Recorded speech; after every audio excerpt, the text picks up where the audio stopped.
ওই আব্দুল, তোমার একটা কাম করবো না? কি কাম? কি কাম? একটা বুড়ি একটা কাম আছে। কি কাম কোথায়? না হতো তোমার কাম দিতেছে। কামটা করবো না তুমি আগে কি কাম বতাই নে? কেউ কিন্তু কোন যাবো না, একদম চুপি কব কম না। আমি বুঝি লেবার কাম যে আছে, যেটি পুলান আছে, পুলান তো ব্যক্তি রাতে ভাত খাওয়ার পরে ঘুমায়। যদি তুমি কামটা করা হবে ডেইলি রাতে তোমার 5,000 টাকা করে হাজিরা দিন।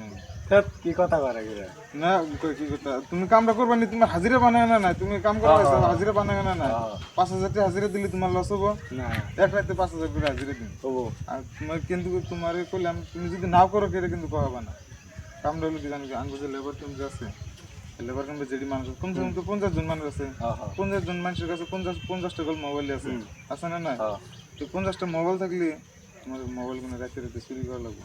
চুরি করে আমার কাছে আইনা দিবা, ডেইলি রাতে 2টা 3টা করে মোবাইল চুরি করে আইনা দিবা, তোমার 5,000 করে হাজিরা দিবে। হবো না? না ধ্যাৎ না। ধ্যাৎ, তুমি কি কথা গিরা? তুমি রোজা রাখছো না?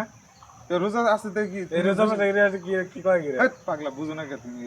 তোমার বর্তমান সামনে ঈদ আইতেছে, ঈদের মধ্যে তোমার পয়সা পাতির দরকার, আমারও পয়সা। আমি লেবার ভাবে কই এই, দিবা? তুমি যদি না করো না কেটে কিন্তু কো না, তোমার বিশ্বাস বিলা করছে, তুমি একটা কথা ধ্যাৎ না, ওই একটা কথা লরে কি? যদি করো তাহলে করো, আর যদি না করো তাহলে আমি বেলেগ মানুষ দেওয়া নেবো, কিন্তু কেরকল কই না তুমি। ঠিক আছে, আমি পারব না, আমি কাম। তুমি পারবো না, তোমার পাপা ধ্যাৎ, তুমি রোজা খাও না তুমি? রোজা আছে তো কি হলো? ধ্যাৎ, রোজা মাসে ইন কয় নাকি মাসে? এই বুঝো না পাগলা, রোজার দিনে তো বর্তমান সামনে ঈদ আইতেছে, ধ্যাৎ, বুঝতেছো না? গিরা কয় গিরা রোজার মাসে? ওই, তো আমি তাহলে বেলেগ মানুষ কোন নেই। এই কাটা, ওই যে